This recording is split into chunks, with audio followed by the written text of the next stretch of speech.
Today is Thursday. I think it's June 8th, and this is William Michael of the Classical Liberal Arts Academy.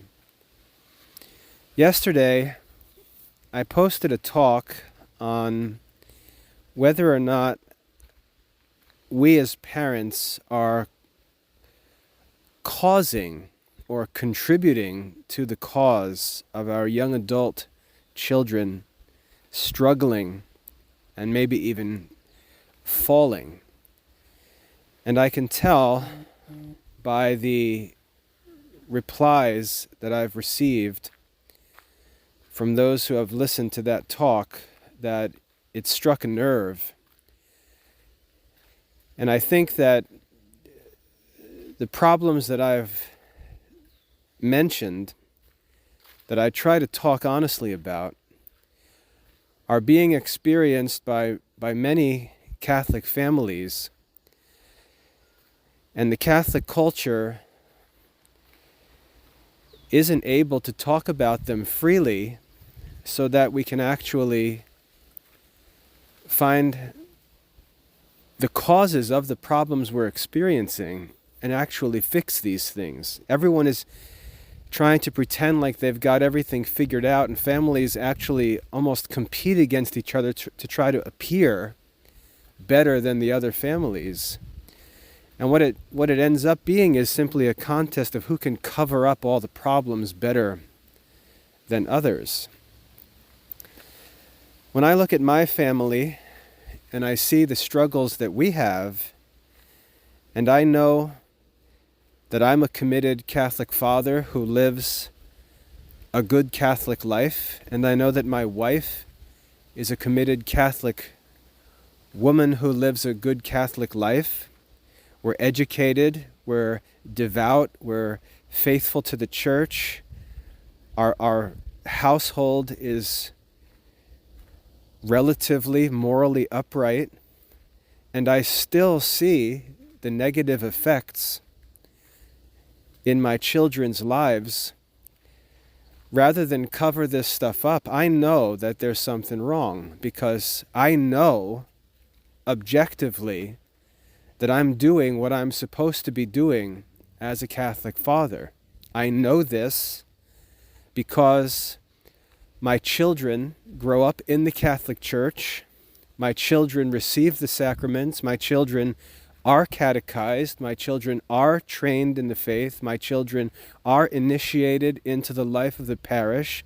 My children are confirmed by a bishop of the Catholic Church. I know objectively that I'm doing what I'm supposed to be doing as a Catholic father. Academically, my children go on and are admitted to college. They successfully are able to find jobs if they want to. My children have gone into the military and have enjoyed success in the military. I know that, objectively speaking, my wife and I are doing what we're supposed to do. And yet, we still see many of the negative effects in our children that we don't want to see, that we didn't want to see. And it reminds me of a passage in the book of Job. And I'm sorry if I've quoted this before in other talks, but it's always in my mind. Job at one point says, "That which I feared has come to me." And as Catholic parents, we often commit zealously to try and eliminate the causes of the troubles that we knew of in our own lives growing up. We try to give our children a better experience, a better environment, better education, better resources, better culture than we had, and yet we often find that the same, if not even worse, things come. And, to be fair, I think we often exaggerate these things.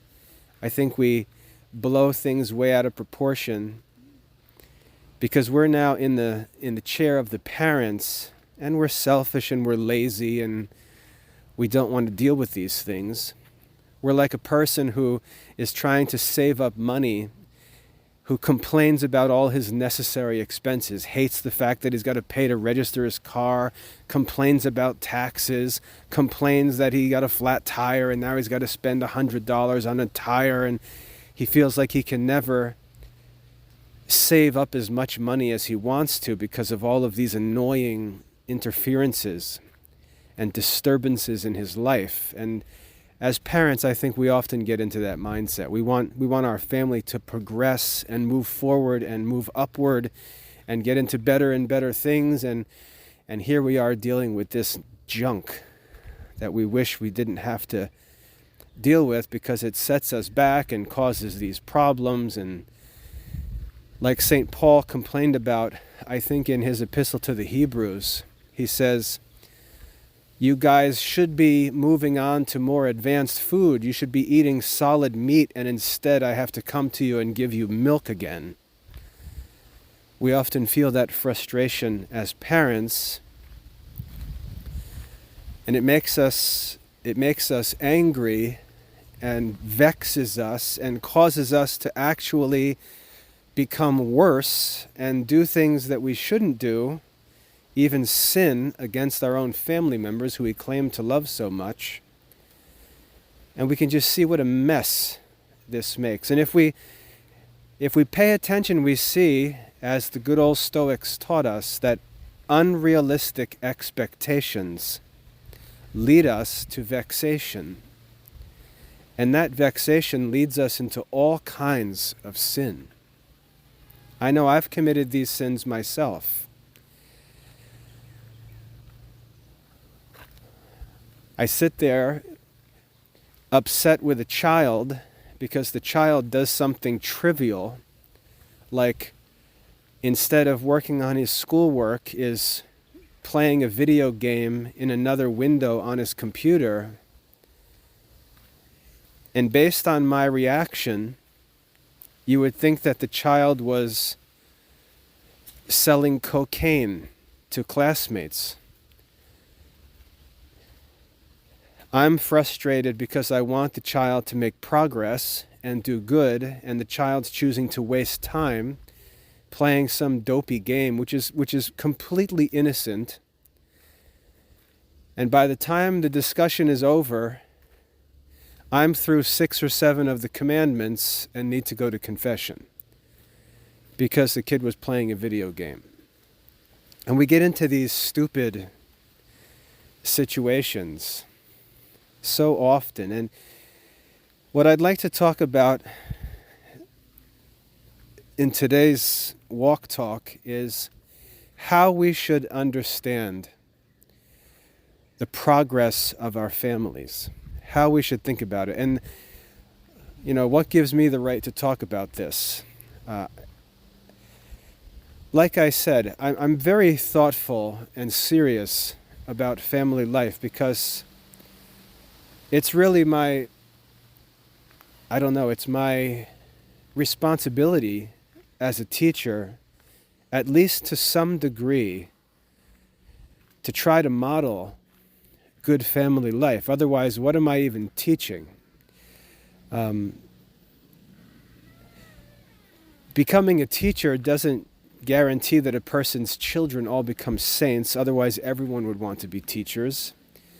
But nevertheless, there should still be some visible fruit of some effective understanding or prudence that a teacher would have.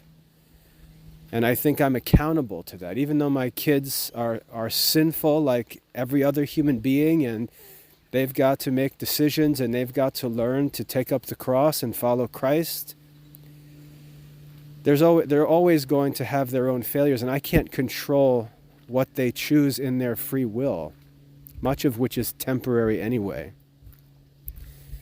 Nevertheless, even if there are bad things that come up, I feel like it's my obligation to find a good response to them.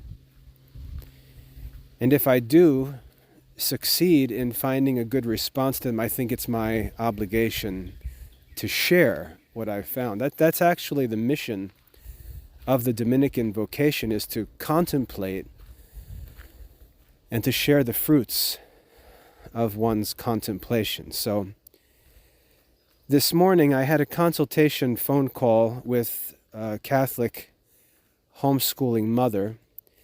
Her and her husband recently converted to Catholicism, and as they convert to Catholicism, they've also got to bring their children from a Protestant homeschool program into a Catholic homeschool program. And so they called me this morning to talk about the Classical Liberal Arts Academy and how they could make that transition. And the mother had a bunch of practical questions. And one of the questions was a question about how she could ensure that her children progress together, how the family can progress through the program. And I could tell, talking to her, I could tell that this was a question about micromanaging the children's activities and having this kind of undisturbed progress in their activities, which I just spoke about, this unrealistic expectation that every step is going to be a step forward and upward, and how we can ensure that there's going to be a constant forward, upward movement of every individual child in every subject, in every lesson, in the whole family. And I just stopped, and I just don't believe that's a realistic expectation. I think parents have to learn how to think about things differently, or we'll go crazy. And so I finished the phone call, and I walked out into the other room where my wife's office is, and I had to sort of vent some of these thoughts. And as I was talking to my wife about this phone call, an illustration came to me, and I shared it with my wife, and I stopped and I said, that's actually a good illustration. And so it's this illustration that I'd like to share and talk about a little bit, because I think it's realistic, and I think it's helpful. It's how I've managed my family, and why I think our family continues to move forward and upward, even though it's not what I would have expected, or what I think most other Christian families would expect. The illustration, as I was explaining to my wife, I was kind of complaining that parents and our expectations are just not realistic. We want to manage our families like we're putting computers together, and it just doesn't work like that. These are all moving parts that have free will. They're stained with original sin. They've got concupiscence and all kinds of problems. There's 500 different voices in their heads. There's all kinds of influences, not only from outside, but from within themselves. There's evil spirits influencing them. And we just have a very unrealistic set of expectations for how we're going to move forward. And when we find that this progress is not as efficient as we would like, we start to make excuses and we quit. And the whole cause of our trouble is the fact that we start with unrealistic expectations. And I've talked about this before, because I see this as a constant danger for Christian families and for Christian individuals. If we have an unrealistic expectation, we tend to panic and give up. When Jesus walked through Jerusalem and called his first disciples to follow him, he never gave them any baloney. He never gave them any of the smiley politician talk that we find even in the church in many places. He talked to people honestly. He gave them realistic expectations. He told them in the Beatitudes, "Blessed are the poor, blessed are the weak, blessed are you when men speak evil falsely against you on account of me. Blessed are you when you're persecuted for the sake of righteousness." He said, "Take up your cross and follow me. If any man comes after me and isn't willing to give up his mother, father, wife, children, whatever, he's not worthy of me." Jesus was always honest and straightforward about the life that he was inviting men to enter into. And we're not like that. We're not honest about it. We don't listen to what he says. We don't take it seriously. And we somehow, in our craziness, walk into the Christian life hearing all of these things and still expecting undisturbed progress and ease in everything we do. And when we don't have it, we fall on the ground pouting like toddlers throwing tantrums. And it just makes no sense because we already know that these things are supposed to be difficult. We already know the whole script. We already know what the Christian life is supposed to look like. And yet as soon as it's time to get to work, we act as if we don't know. And it leads us into all kinds of ridiculous decisions that make no sense in light of the Christian faith.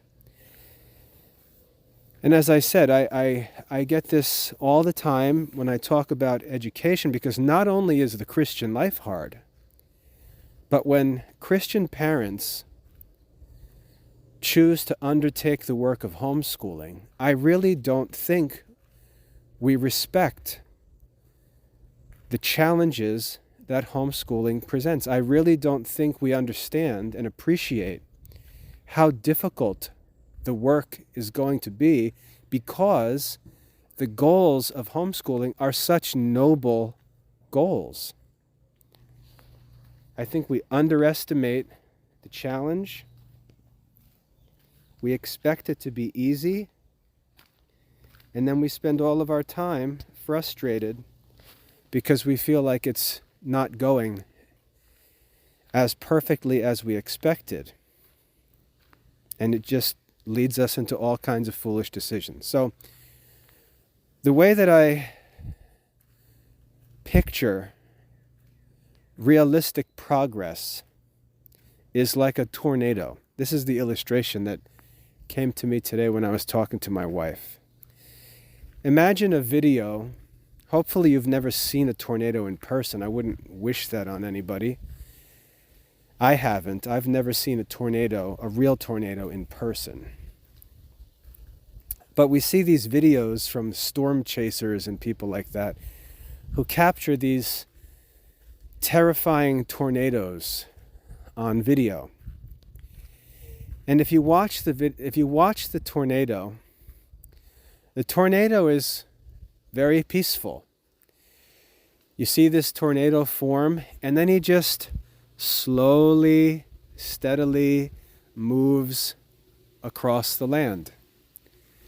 There's this slow, steady progress of the tornado, moving from one direction to the other in a relatively steady path. Just a smooth, steady move by the tornado across the land. That's how our families need to move. And the tornadoes don't move at a very great speed in terms of their movement across the land. Their lateral movement is relatively slow. So they're calm and steady and slow in their movement from beginning to end. And I think we need to think of the progress of our family like the progress of the tornado. It's going to be slow. It can be steady. And that's what we need to consider success. That we move slowly and steadily from wherever we're starting to wherever we need to go. It's a slow and steady progress. That's at the macro level. If we move into the tornado, we find that inside that tornado, all hell has broken loose. We find that speeds can be close to 200 miles an hour. We can find that things are moving all over the place, all different directions. We've got one thing flying west, one thing flying north, one thing moving upwards and south, one thing coming downwards and east. And there's just all chaos inside that tornado. Things flying all over the place. Inside the tornado, there's chaos and things moving in all different directions. And yet, across the prairie, as it were, the view of the tornado is one of slow and steady progress. Many of us experience this in our families. The parents, we feel like we're in the midst of a tornado. We're in the midst of the tornado. We're like Dorothy looking out her window in Wizard of Oz. We're in the midst of the tornado. There's just stuff flying in every direction all over the place. It never stops. Some things are moving in the right direction. Some things are moving in the right direction and suddenly hang a left, or go backwards, or go up, or go down. And we're just trying to move forward. And yet stuff is flying all over the place, inside the tornado. Then Sunday morning rolls around. Everybody gets into the van. You get to Mass, sit down for Mass. After Mass, some old woman comes up and says, "I just want to tell you, your family is so beautiful. I don't know how you do it with all of these kids. Everyone is so quiet. They're all so well behaved. God bless you and your wife. You're doing an amazing job as parents." And when you're told this, you look into that lady's face, and inside your head, the voice says, "You have no idea what you're talking about. You have no idea." I always laugh when we're told these things. My kids laugh when they hear these things because they know that this tornado looks impressive from a distance, but it's a tornado inside. And as a family, we know that. And I think that when someone looks at our family from the outside and tells us something like this, everything looks beautiful, the kids are so good, you and your wife are so beautiful and happy and wise, we want the inside of the tornado to be as peaceful and steady and progressive as the outside of the tornado looks from across the prairie. That lady gets to sit at Mass behind a row of kids that are quiet and respectful, and she has a nice time. She enjoys the fruits of our children's behavior. We want to enjoy the fruits of our children's behavior. We want to enjoy the fruits of their behavior 24 hours a day, 7 days a week. And yet we get the chaos And this old lady at Mass gets to enjoy the view from the horizon where things seem calm. And this is this perplexing experience we have as parents. And the expectation that things should be calm inside the tornado is the unrealistic expectation. The expectation that things should be calm inside the tornado is the unrealistic expectation. And I think the tornado can be used as an illustration for the individual as well. Our own life is like a tornado. Inside of us, everything is crazy. But the question is, are we overall moving forward? Are we moving forward? And if we understand that the goal in this life is to move forward,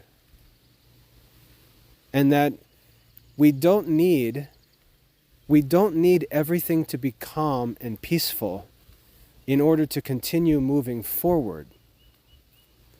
If we learn to understand that in order to move forward, we don't need everything to be calm and peaceful and orderly, that there are two different spheres of activity. There's this sort of minute by minute daily activity of the actual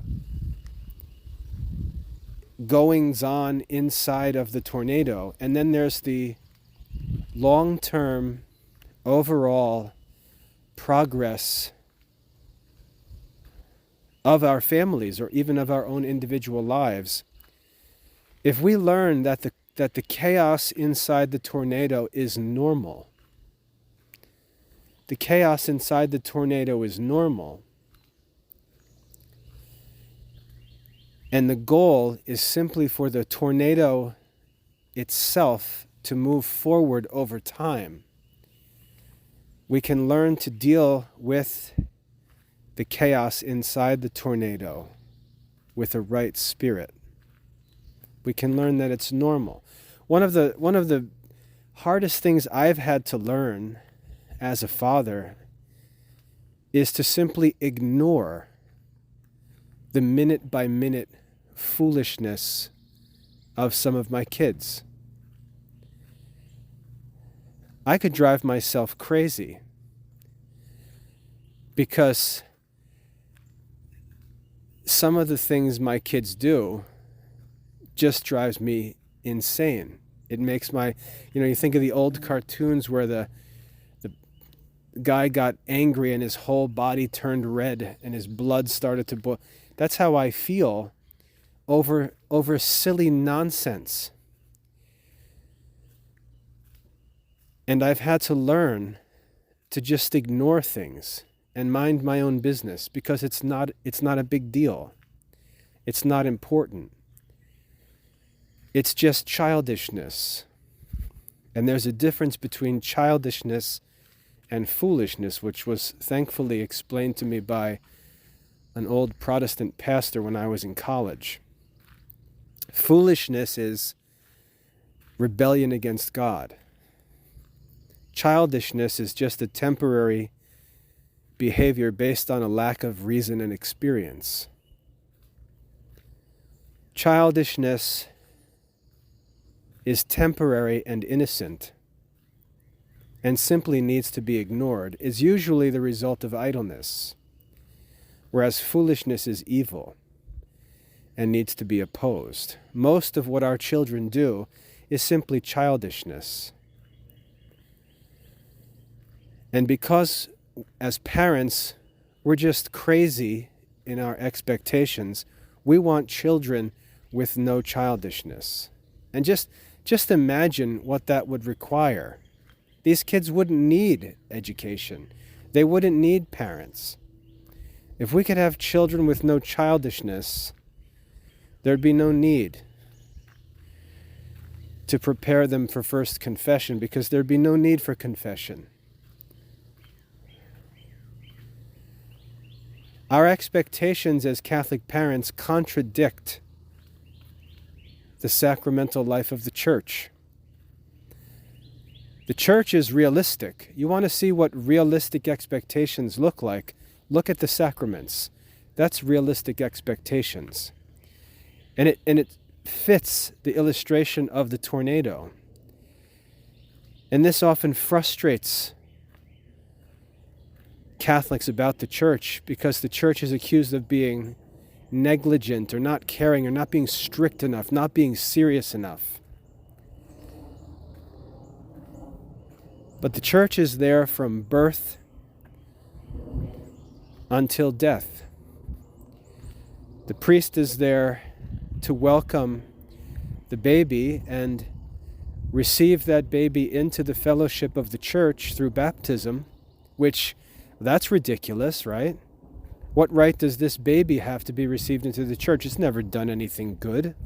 It hasn't chosen to take up the cross yet. No, we see the Church's mercy and kindness and forbearance. All of the things that are not present in us, we see in the Church, in the sacramental life. The Church receives any child, every child, initiates them into the Christian life, and gives the child the grace for which Christ suffered. And of course, it's not the Church that gives it, it's ultimately Christ himself who gives it. The Church is merely the instrument. The sacraments are simply Christ's instruments. Christ receives every child. And that child is known to be evil, to be sinful, to be corrupted by original sin, and its future sins are all expected. And that's why as soon as the children grow up a little, and they've been throwing tantrums and biting their siblings and breaking things in the house and raising all kinds of terror, Christ welcomes the child to first confession, first reconciliation. And Christ, through the Church, asks the child to simply confess its faults, and he gives absolution. And you see this, you see how the tornado is moving through the sacraments. All kinds of chaos, but a steady progress forward and upward. And then the child is given first confession, first penance, and is received and welcome to participate in First Communion. How in the world does that child deserve First Communion? That child has done nothing to receive First Communion. When I converted to Catholicism, I had to give up a job that I loved. I had to make all kinds of sacrifices to be a Catholic, to receive communion. And this child receives communion having done hardly anything of his own and being forced to do any good that he's done by his parents. And yet he's received, dressed up all nice and white, and received at First Communion. And he goes on for the next few years. And then when he's into his puberty years and into all kinds of trouble as a young teenager, the Church welcomes him to confirmation and confirms him as a true Christian. True Christian. Despite all of his problems, despite all of his disobediences, all of his troubles, the Church says to the child, that's normal. Just keep moving forward. And you see this, at least it appears to me, that this movement illustrated by the tornado continues. And the child goes into his teenage years and young adult years. We've got all of that chaos that goes on. all kinds of trouble. But after all of that chaos of those teenage and young adult years calms down and the dust all settles, we often find the proverb fulfilled, which says, "Train a child in the way he should go, and when he is old, he will not depart from it." And we see these kids settle down into their adult lives, mature in their adult lives, and settle back into the Catholic life. All that it takes for them to get back on track is to return to that sacrament of reconciliation. No matter what they've done, no matter where they've gone, how far they've wandered, the Church receives them back through the sacrament of reconciliation. And as long as they're sincere in their desire to be reconciled to God, they're taken back into the Church right where they left off. And they continue through on as adults. The Church receives them for matrimony. And think of how, matrimony is in a way a slap in the face. Because Christ calls men to devote themselves to Him exclusively. He calls women to devote themselves to Him exclusively through lifelong celibacy in religious vocations. Christ calls them to that, and they say no to that.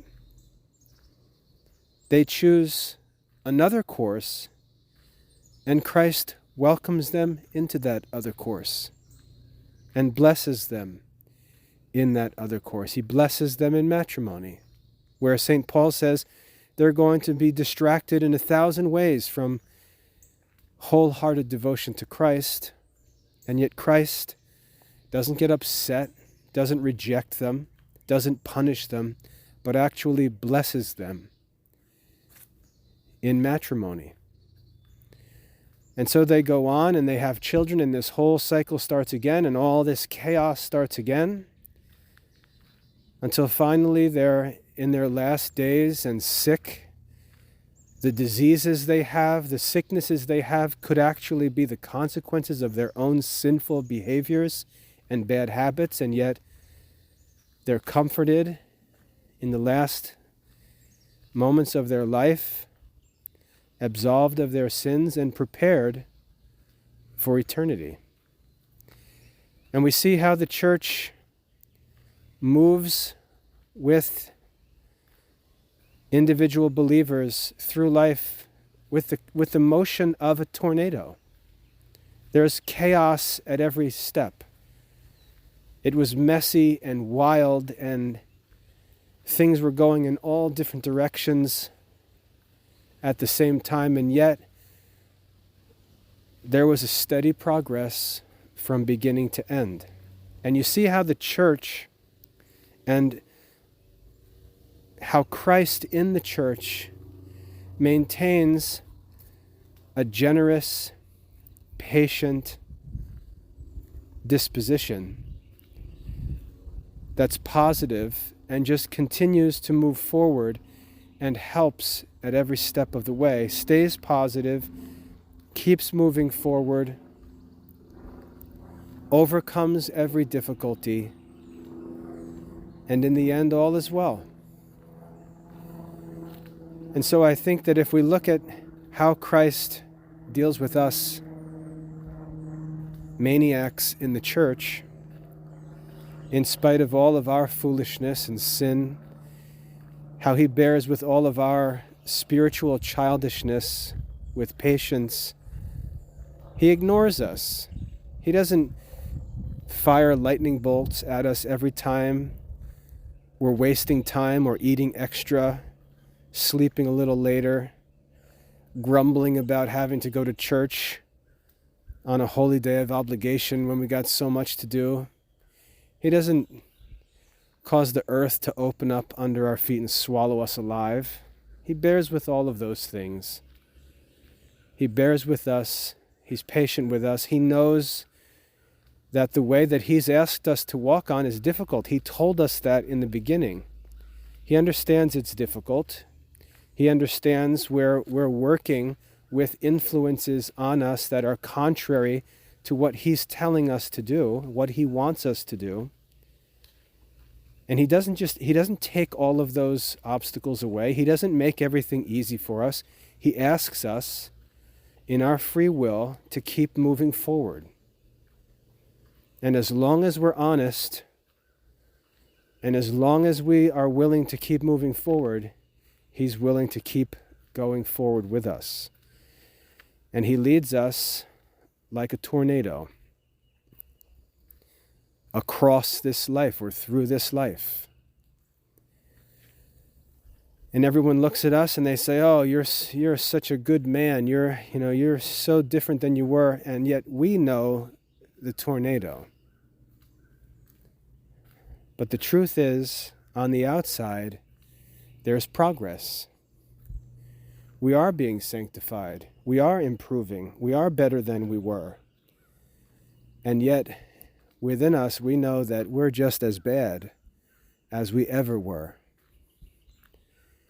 The same evil thoughts that I had when I was 15 years old, I still have those same thoughts.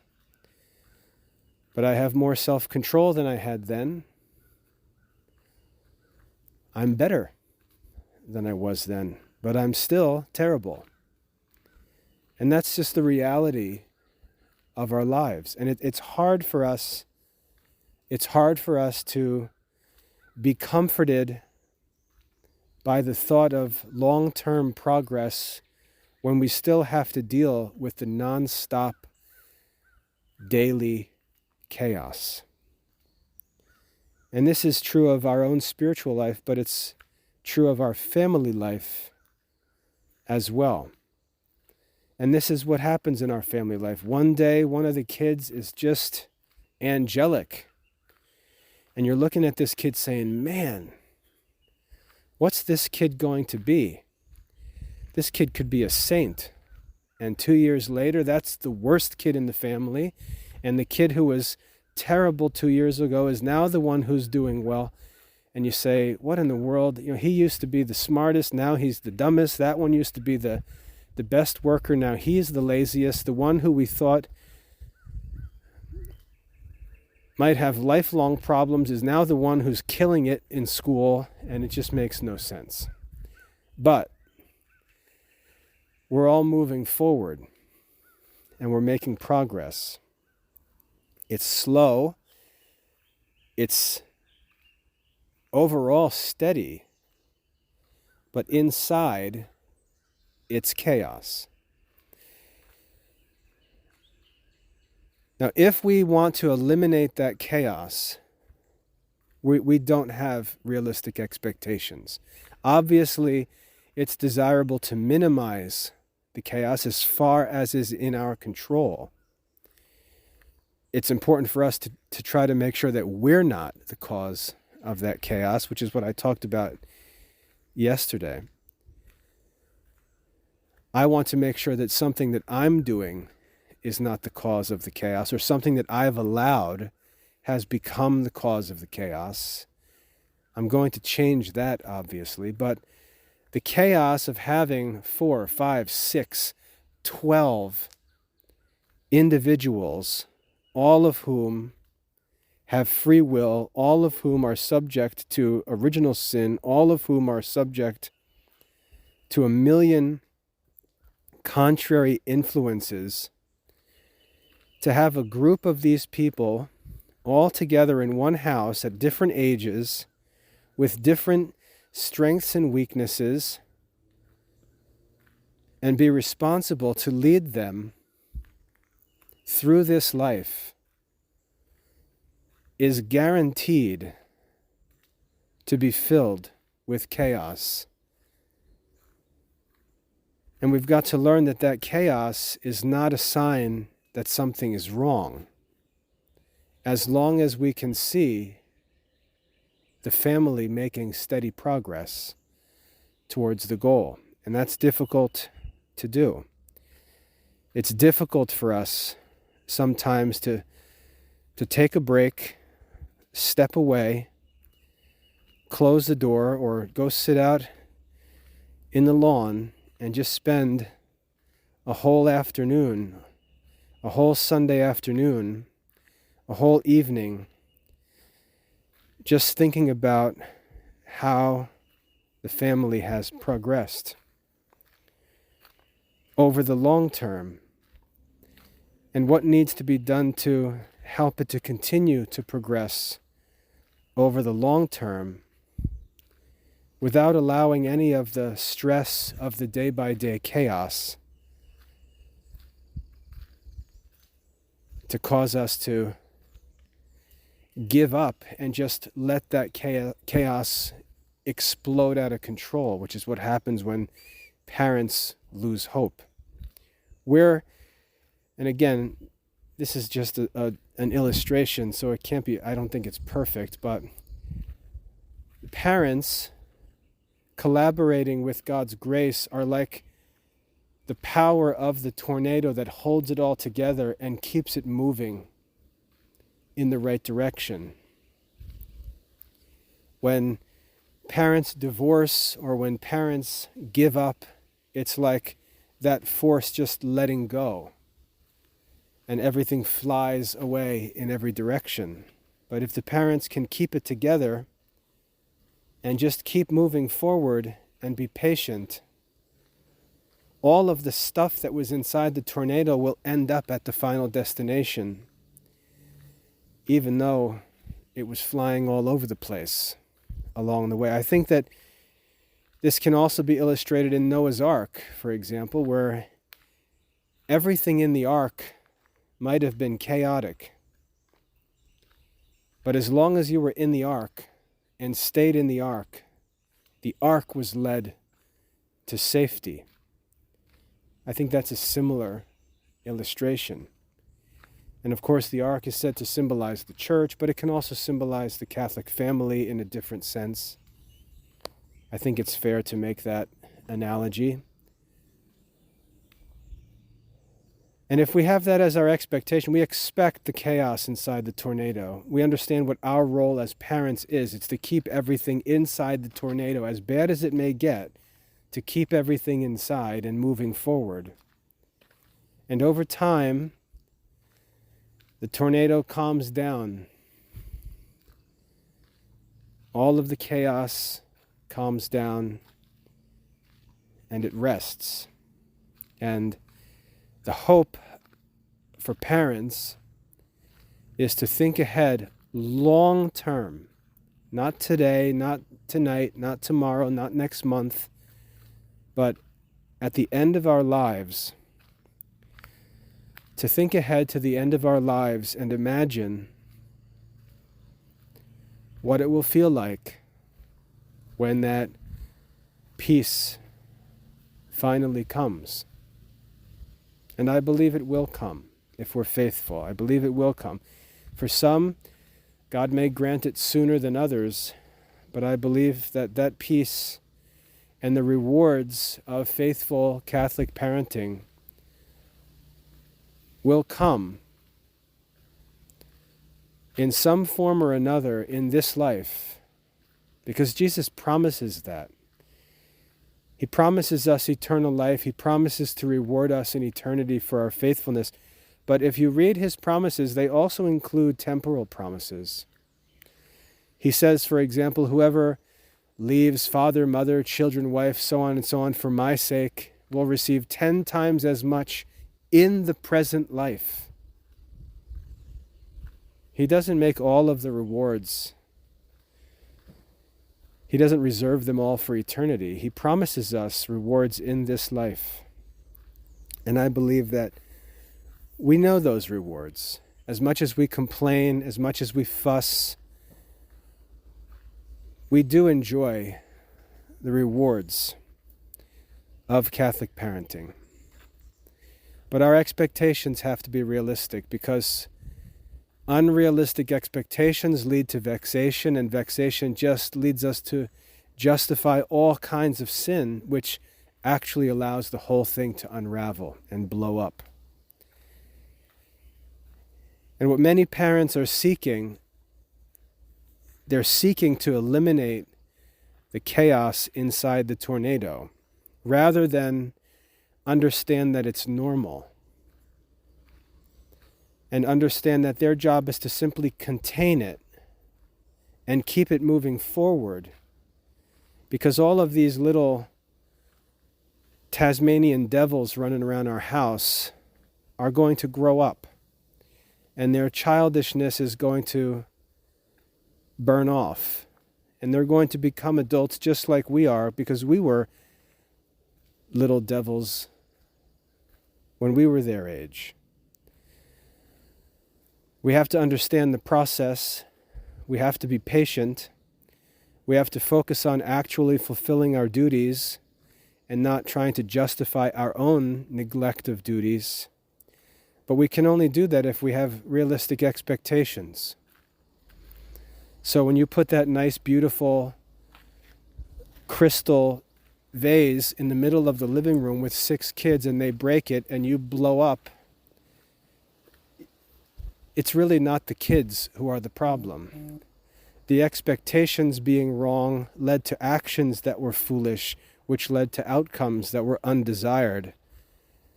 But the cause wasn't the kids. It wasn't the chaos. The cause was the desire of some crazy Catholic to have a bunch of kids and then to have a house that looks like there are no kids. And to try to have those two contrary desires gratified simultaneously leads to vexation, and there's only one person to blame. And we do this, if we're honest, we do this all over the place. My wife this morning, I don't want to get into this too long, but this morning we had morning prayer together, and my wife was fussing because the kids drink so much milk. She was fussing about the cost of milk. And she's talking to the kids. They were wanting to make a cup of tea. She's talking about whether, they're asking whether there's any milk left. She says, no, you guys drank all the milk. And then it's blah, blah, blah, blah, blah, blah, blah, blah, ranting about everybody drinking too much milk. Now, this is a lady with 10 kids. This is a lady with 5 boys. I don't even know if that's number right. It might be 6 right now. 6 boys at home this summer from ages 11 up to 20. And she's fussing about the amount of milk that they drink.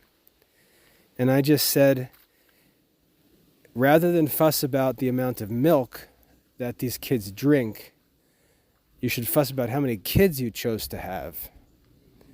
Because the number of kids you chose to have guaranteed that there'd be a lot of milk drunk in the house every day. And it's just, that's the reality. We have to have realistic expectations. You're not going to go to the store and buy a gallon of milk like you're a 19-year-old college student getting some supplies for your dorm when you're a mother of a bunch of kids. It's going to be expensive. It's going to be exhausting. It's going to be chaotic. And there's nothing wrong with that. There's nothing wrong about that. It shouldn't feel orderly like your house feels like when you visit your grandmother's house. It shouldn't feel like that in your house. The grocery bill shouldn't look like the grocery bill when you were shopping for yourself in college, or when you had 2 kids and now you've got 8 kids. The chaos and the difficulty and the is all normal. And you have to adjust your expectations to be in harmony with the reality of what you're doing. You're trying to raise a Catholic family. You already know that's hard. You already know that the children you're trying to make Catholics have concupiscence in them that's drawing them like mayhem in the car insurance commercials into every kind of trouble.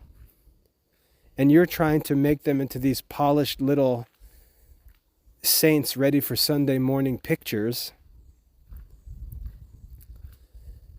your expectations are just not realistic.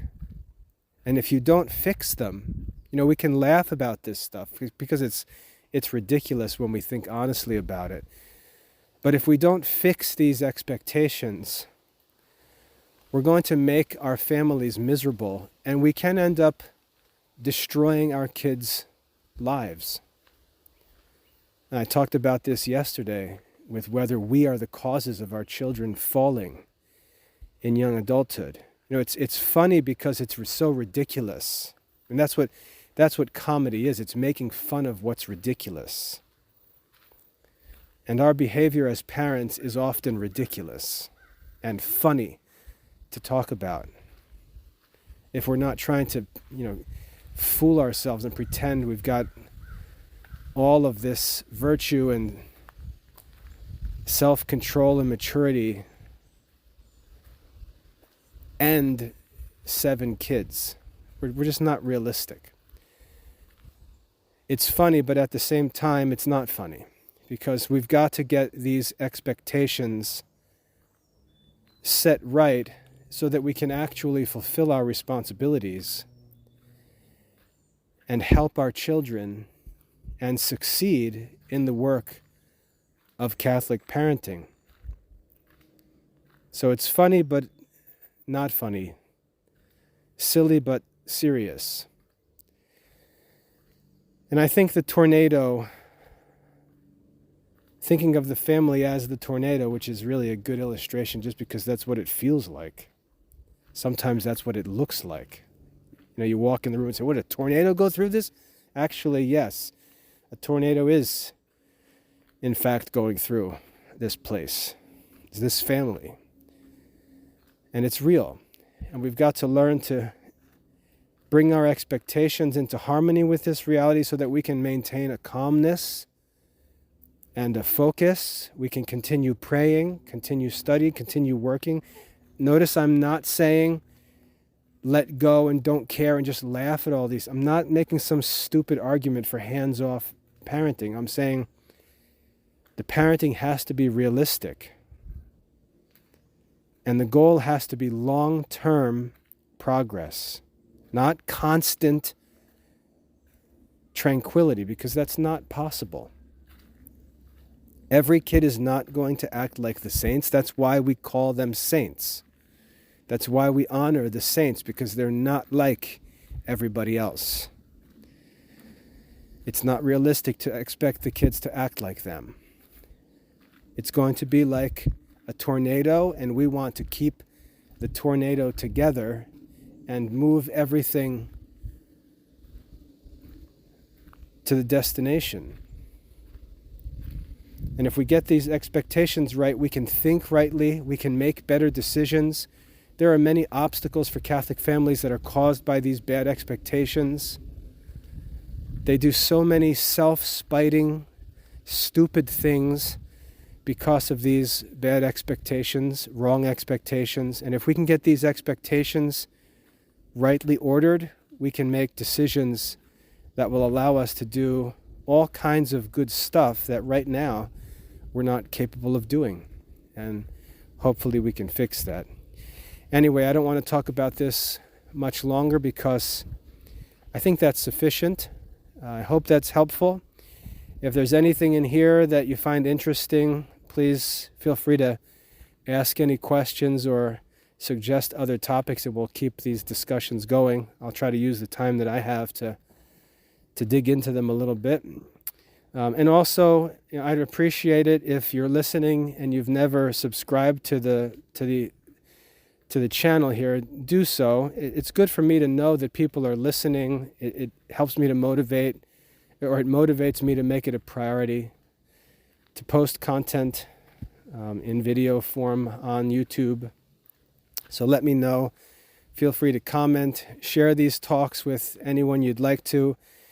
I'm not afraid of these talks getting around, so help me out as well, because I think that there are other Catholic families who need to be challenged on these things, and we need to get these discussions started. As awkward as they might be, we need to get over these things and stop stop faking it so we can actually get the problems on the table and start working to find remedies for them and fix these things. I hope that's helpful. God bless you all.